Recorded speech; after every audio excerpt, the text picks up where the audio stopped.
White culture is superior to black culture in every single goddamn way. When you hear black people say white people don't have any culture, what they're really trying to say is black culture is superior to ours. So let me get this straight. You think mumble rap, skinny jeans, twerking, obnoxious women, friendly fire, and welfare is superior to getting educated, making breakthroughs in science, technology, and medicine, spending a lifetime mastering your craft, and then building civilizations? What the fuck is wrong with your motherfucking brains, yo?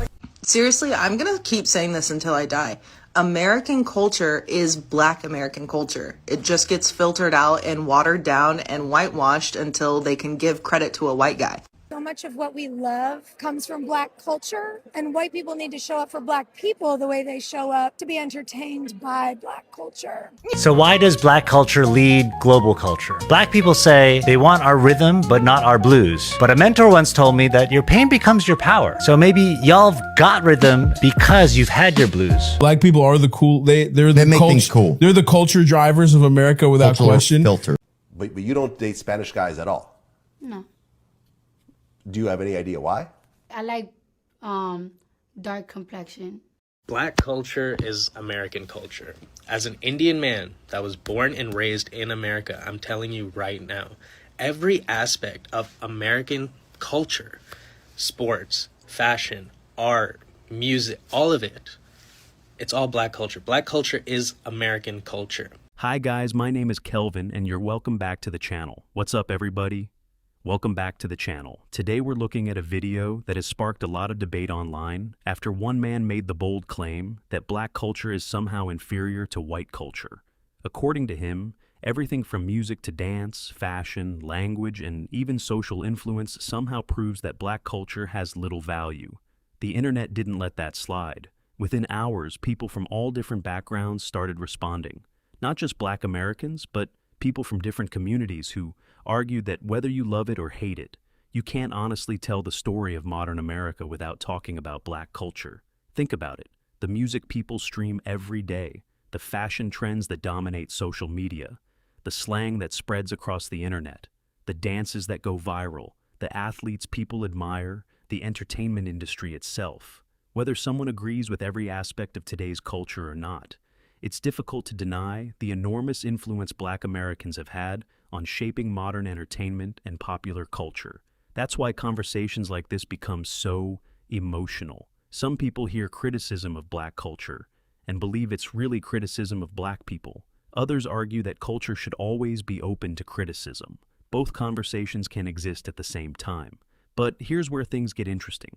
History has shown that many black inventors, artists, musicians, scientists, and pioneers didn't always receive recognition during their lifetime. Sometimes their work was overlooked. Sometimes it was credited to someone else. Sometimes history simply didn't tell the complete story. That doesn't mean every viral claim on social media is true. But it does remind us why people become passionate when discussing contributions that they believe have been ignored. One example that often comes up is the true story dramatized in the movie Something the Lord Made, where a gifted black surgical technician made groundbreaking contributions to heart surgery while facing racial barriers that limited the recognition he received during that era. Stories like that resonate because they reflect a broader history of discrimination that affected many talented people. So, when someone dismisses black culture with one sweeping statement, many people feel they're ignoring generations of creativity, innovation, perseverance, and influence. Today, we're going to break down those arguments, react to the clips, and ask an important question. Can anyone honestly separate American culture from black American influence? Let's get into it. White culture is superior to black culture in every single goddamn way. You do realize you used a hip-hop song as the background music in your anti-black culture video, right? You fucking moron. Anyway, let me tell you something from a position of actual lived experience, because clearly you're hiding in some little white town in the middle of nowhere cowering in fear of black people. I've lived in literally the whitest major city in all of America, and I currently live in one of the blackest major cities in all of America, and the neighborhood I live in is quite literally like a 50-50 split, white and black. It would be your worst nightmare, apparently. Now that that's been established, let me say this very clearly. Black culture So much better than white culture. It's not even fucking close. And no shade to Portland. Portland's a beautiful city, but Atlanta is just different. It feels alive. It's got vibrance. White culture is just like a fucking hospital bed flatline by comparison. It's the reason why pop culture is so dominated by black culture. It's because it's popular, hence the word pop. And here's the other thing. I have been the only white person in a room full of black people so many times in Atlanta, Georgia, and you know how many times the black people in those rooms have made me feel uncomfortable for being white? 0 fucking times. Find me a black person who's never felt threatened by a room full of white people. I'll wait. On this narrative of like, oh, white people have only created great things and black people have only destroyed them. Shut the fuck up. Holy shit. Go read a book besides Mein Kampf, you piece of shit. Anyway, fuck you. We are the only people that came to America that became Americans because we had to completely recreate ourselves. And it's a fascinating history. We did that mostly with song. And it's one of the reasons that we still dominate. No matter what else it is, the black American sound dominates. Everybody wants to sound like us. They don't want to look like us most of the time, but they want to sound like us. Well, I think secretly, as people tan, they do want to look like us. Well, you know, you may have a point there. Right? Yeah. They definitely want to dress like us. Oh, definitely. And they speak like us. Yeah. You know, you've been able to impact a lot of the younger generation, especially in this hip hop culture. Oh, yeah. You know, your name right now is revered, you know, and some of the greatest artists on this planet today, like a Kanye West, even mentioned you in songs. If no one's gonna say it, I'm gonna say it, bro. Fuck it. There's something about black people, this superior, sublime. They just got it all, bro. Athleticism, soul, finesse, rhythm. Like, it's the OP race. Think about it. Y'all melanated folk, like, I know I'm glazing, but I kiss you on your forehead. I look up to you. God bless you all. Why do you think we don't hear about black folks making pacts with higher forces the way we hear about them making pacts with higher forces? Because some of the higher forces that they making pacts with are actually so-called black. It's kind of like the same concept when you watch the movie not Leave the World Behind, but They Clone Tyrone.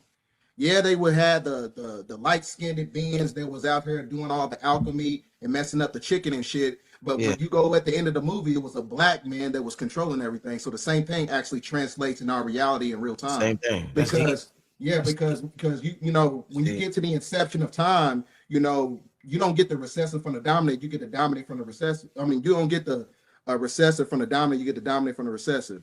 So that means that it was a dominant gene here before you. So there was black Canaanites that was here on the planet first, right? Before you had white Canaanites. So that's who they basically asked them to. You know what I'm saying? They getting all their demands and things of that nature. They getting it all from higher forces who are shapeshifters. In fact, Norman Burgum, he speaks about these black beings on his book in The Ringmakers of Saturn. And that's them? also That's them. That's them. They're Saturnians. You know what I'm saying? And they also talking about how they use they use like ice crystals in order to shapeshift, which is a form of liquid crystal technology. Right. Yeah. So it's one of those things where, you know, they make pacts with higher covenants with other entities. What is it about us that makes these black Canaanites so jealous? Seriously, I'm gonna keep saying this until I die. American culture is black American culture. It just gets filtered out and watered down and whitewashed until they can give credit to a white guy. Jazz, country, rock and roll, rap, all black American creation. And then you want to move to the protest side. Bro, not only did Black Lives Matter spark actual other things like Asian Lives Matter and Queer Lives Matter and Trans Lives Matter, but on the flip side, when racist assholes were trying to say, well, Blue Lives Matter, through humanity, what happened is it translated into less of a sarcastic thing and more into a genuine, like, support your nurses and firefighters and EMTs. So even the people who might be the most discriminatory, They gotta think of Black American for their own fucking views. Black women created modern Western culture. In Western culture, Black women's innovations are often treated as public domain, like Wikipedia. It's absorbed into mainstream media and spit out into dollars and cents until the original source is either forgotten or refined by other people for profit. So it's always been fuck ICE. As a former undocumented immigrant, I still do remember the original people that have been abused by police for over 100 years. So both things are true during this time. Some of my earliest memories feeling confident in my life were from Black women. So I did want to just take a moment and thank Black people for their efforts, specifically during this month. And in this video, Black women, thank you. Black people are the cool. They make things cool. They're the culture drivers of America without Cultural question. filters, In for some sure. ways, I guess that's, maybe ancient Greece. What's democracy if not the original hip hop? How everything filtered out from that. Kind of, the same way. Love it when you call me Big Son. The same way music's been taking from Black people forever. Everyone's kind of been taking our shit between philosophy and democracy. But you don't date Spanish guys at all. No. Do you have any idea why? I guess I like first, I like dark complexion. And it seemed like every dark guy that I ever like, they're African American or Jamaican. I don't even like people I think that like is my race, just because I like to date people that are different from me. Like I like to date people that are not like me. I like their culture. I already know my culture, so I want something new to me. So why does Black culture lead global culture? Black people say they want our rhythm, but not our blues. But a mentor once told me that your pain becomes your power. So maybe y'all have got rhythm because you've had your blues. Born from chains and pain, rhythm came from struggle. It's not just style, it's survival. The world moves with it because it feels true.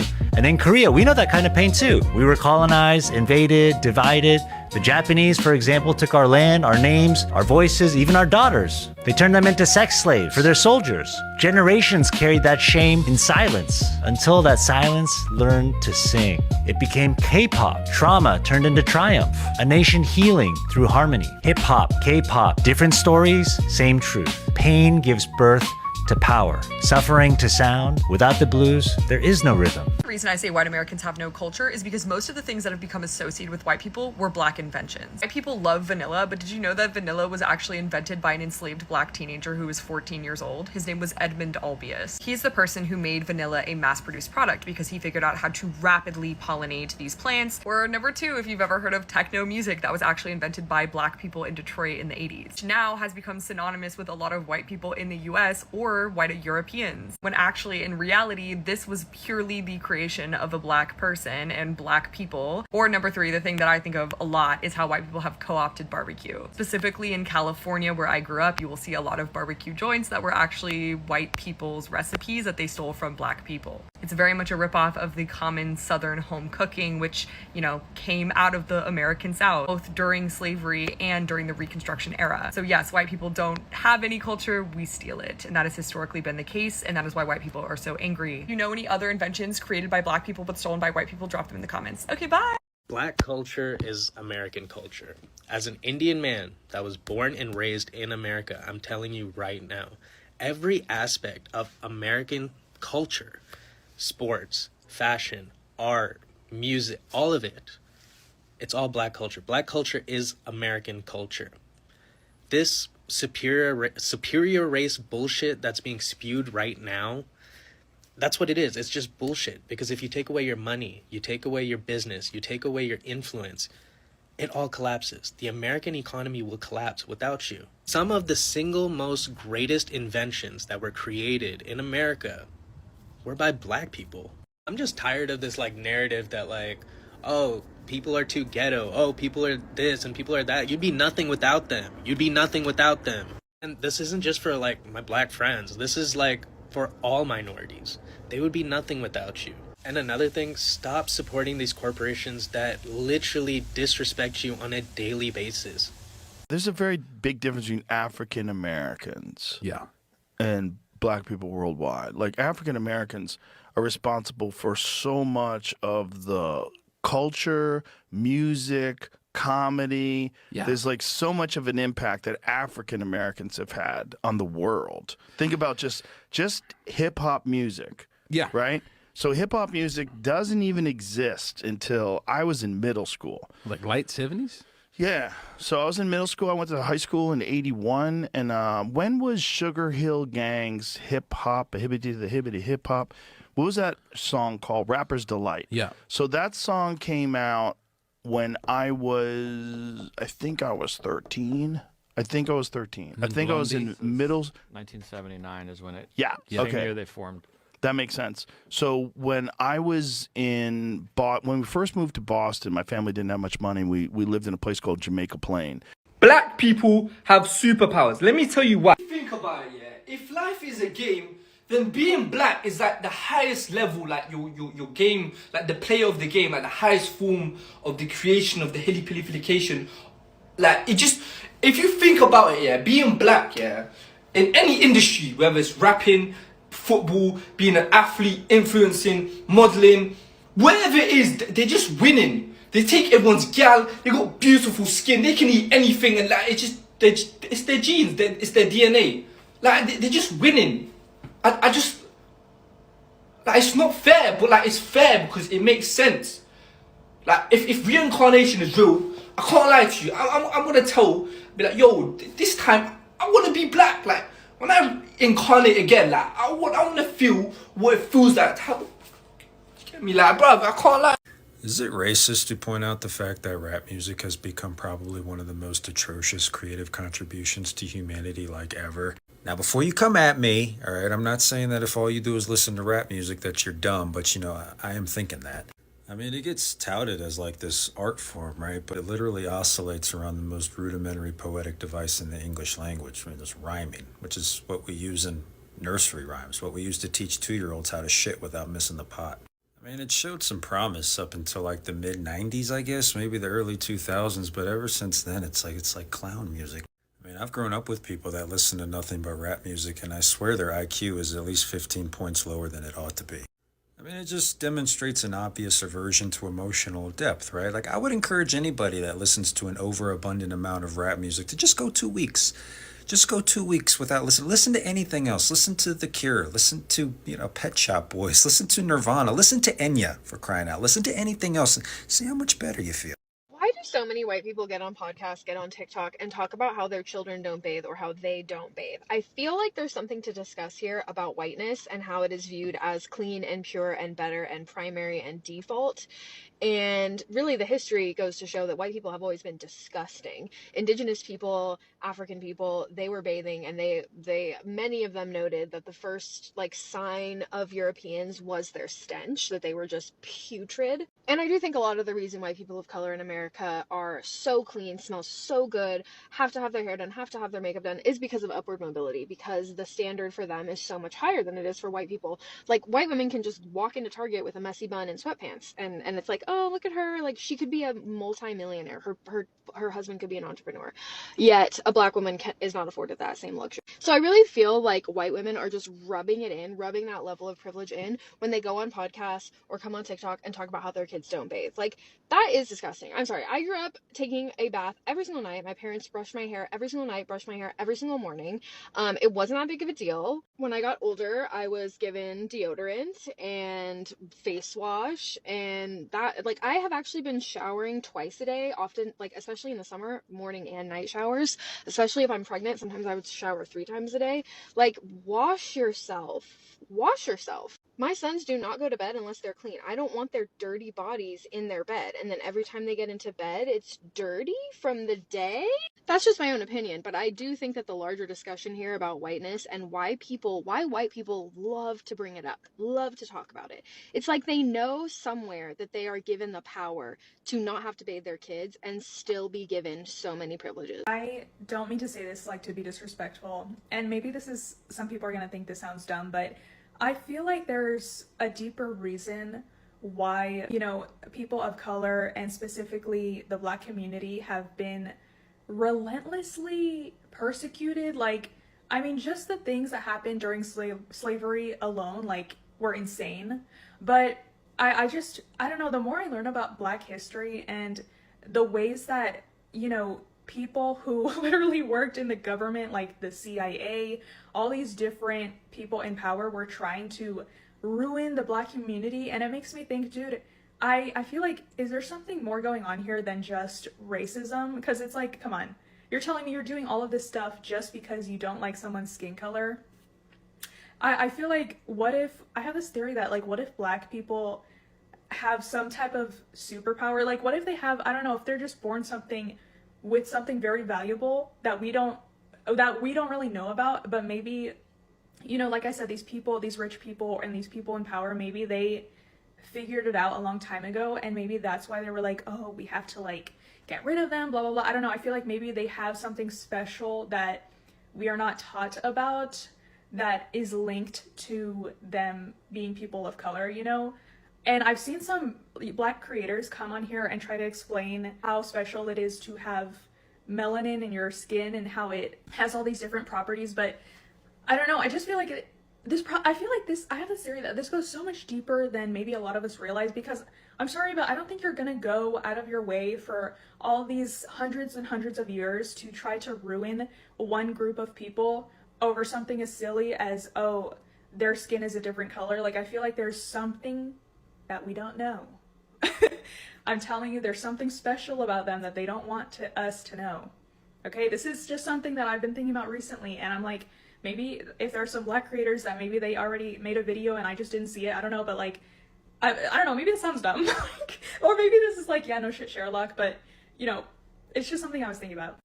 Time is up for trashy Black culture. We are no longer going to sit around while a certain subsection of the community degrades our community, destroy our ancestors' legacy, and our children's future. And yes, YNs, BMs, and the ratchets, I am talking to you. And calling us names to silence the truth, it's not going to work anymore. You guys think that you're going to continue to disrespect our culture, push dysfunction, and distort what it is to be Black? I think not. It's dead. And the victim mentality and blaming white people, yeah, that's also dead. We are no longer going to define Black culture by celebrity worship, degrading music, baby mama culture, chaos, and materialism. That is dead as well. Actually, you guys are losers. We are in the era of accountability, and if you're not uplifting the culture or providing something beneficial or, you know, raising the consciousness of the community, you are dead weight. The community is done protecting dysfunction and criminals. Honestly, we just don't want to be associated with it anymore. And for all of you so-called Black leaders, celebrities, and influencers that push this dysfunction knowingly to enrich yourselves, you guys are the biggest losers of all. Quite frankly, you're disgusting. The degradation and the weaponization of Black culture is dead. And I'm going to continue to speak up about it until I see a difference in our culture. You know, I'll never forget the day a white buddy of mine said Black people don't deserve equality because they could never get enough. And that's true. White people are actually scared of equality. That's just how racist we are as a people. And it's not just that one person. White culture in general.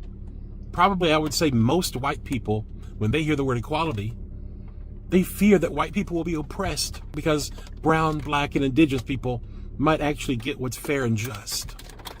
That's just how racist we are. And we're so obsessed with the idea of not having equality in America for Black, brown, and indigenous people that we don't have health care, that we don't have economic equality. We don't have reasonable gun laws. Our liberties are being stripped because we have a fascist, racist, white supremacist regime in office because we are so scared of equality. We're so scared that Black and brown folks might become the majority one day. That we had a Black president, and now we've got to have a white supremacist president. That's how scared we are of equality. That's how racist we are as a people. Go to the fucking root. The root of America's problems. The root of the white man and the white woman, their problems, and America and the world. If you think about it, colonialization, white supremacy, the mentality of white people today, not just yesterday, today, right now, the denial racially, the silence, the apathy, the continuous gaslighting, all that fucking shit, that's ruined us. It's ruined white people, and it's ruining our nation. And whose fault is it? White people's fault. Their inability to fucking fix their goddamn problem.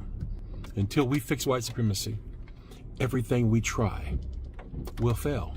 It's dysfunctional and it's toxic, and Trump and this regime is the perfect proof of all that shit. How we got in this fucking mess? White people's bullshit. White people's racist fucking bullshit. Period. I just wonder, why do black singers sing so much better than white singers? It's called seasoning, bitch. See, on the 7th day, God may have rested, but they didn't tell you on the 8th day that he rose again. He put all the uncooked people in a pot of hot grease, sprinkled on some Lori seasoning, and after that he drained us, smacked our backs. And will always lose it. That's where that voice came from, okay? That's why there's 8 counts in music, because he woke up on the 8th day. That is why we sound so good, baby. Look at my cabinet, bitch. White people, pay attention because this might affect you. And if your kid comes home wearing a shirt with a college or university you've never heard of on their chest, it's most likely an HBCU. Now, HBCU stands for Historically Black College and University. And to be one of these 100 schools, you had to exist prior to the Civil Rights Act of 1964, and your primary student body was Black Americans and other people of color.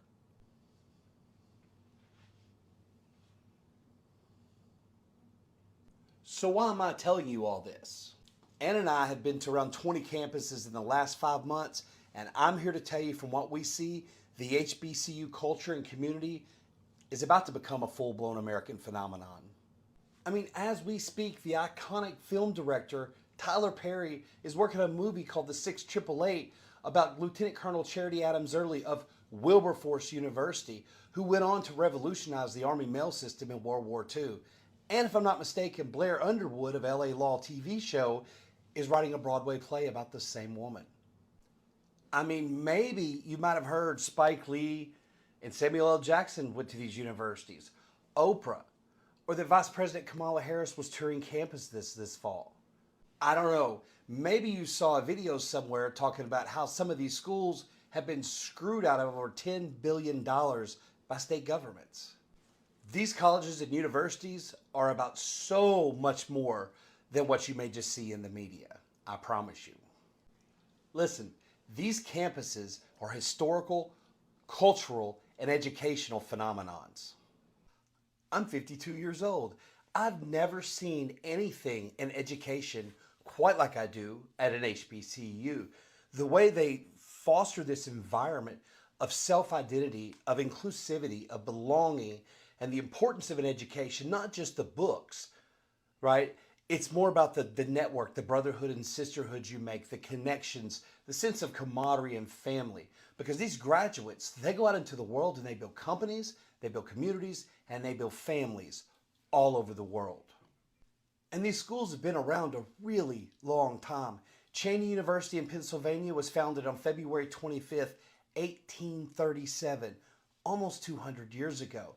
And these schools have put out so many amazing graduates that have impacted all of our lives. And I'll give you one example. You would not be able to watch me on this cell phone right now if it was not for Tennessee State University alumni Jesse Eugene Russell, the man who gave us the digital wireless networks. I bet you didn't know Sam Walton's niece, Ann Walton, who owns like a bajillion pro sports teams, is an HBCU graduate. So when your little Johnny or Karen inevitably comes home wearing an HBCU shirt, take a minute, research the school, teach yourself, and then take that moment to teach your kids about the history of the school, what it's done, what it stands for, so that it's not just a fashion statement. It's something your child can wear with a little bit of knowledge and pride and respect. Have a great day. The first thing that stood out to me is how confidently this speaker tried to reduce an entire culture to stereotypes. That's usually where productive conversations end. No culture is perfect. Every community has positive contributions and real problems. Reducing millions of people to crime statistics, welfare, music you don't like, or viral videos isn't analysis. It's generalization. If we're going to talk honestly about culture, then let's talk honestly. Black Americans helped create or transform musical genres that changed the world. Jazz, blues, gospel, rock and roll, hip-hop, R&B. These aren't just American exports. They're global movements that influenced artists on every continent. The same conversation applies to sports, fashion, language, dance, and entertainment. Whether people realize it or not, many trends that become mainstream often begin in Black communities before spreading to wider audiences. That doesn't mean Black people invented everything. It simply means their influence is significant. History also reminds us that recognition hasn't always come equally. Many talented Black innovators worked in environments where racial discrimination, limited opportunities, and public credit. That historical reality is well documented. So, when people react strongly to comments dismissing Black contributions, that reaction didn't appear out of nowhere. It comes from generations of feeling overlooked. Now here's something else worth mentioning. Several people in the response clips weren't even Black. Some simply argued that living in diverse communities exposed them to different experiences than the stereotypes often repeated online. That's an important reminder. Personal experience matters, but no individual's experience speaks for everyone. Another point that stood out is this idea that Black culture is American culture. Now that's a powerful statement. Some people may disagree with how it's phrased, but there's no question that Black Americans have profoundly influenced American identity. The music, the language, the food, the art, the comedy, the sports, the fashion. Those influences have become part of mainstream American life. At the same time, influence doesn't make any group above criticism. Every culture has strengths. Every culture has challenges. Acknowledging one doesn't require denying the other. And that's probably where the online conversation often goes wrong. People stop listening. They stop discussing evidence. Instead, they try to score points. If we're serious about history, then we should welcome learning more, not fear it. Learning about overlooked inventors, artists, activists, and pioneers doesn't erase anyone else's achievements. It simply paints a fuller picture of the past. In my opinion, that's what this debate should really be about. Not who gets to claim superiority, but whether we're willing to recognize contributions wherever they came from. Now, I want to hear from you. Do you think Black American culture has become one of the defining influences on modern American life? Can people criticize aspects of a culture without dismissing an entire community?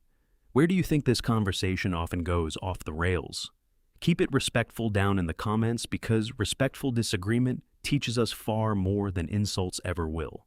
If you enjoyed this breakdown, don't forget to like the video, subscribe to the channel, and turn on notifications so you don't miss future discussions on history, culture, and the stories shaping today's conversations. Thanks for watching, and I'll see you in the next one.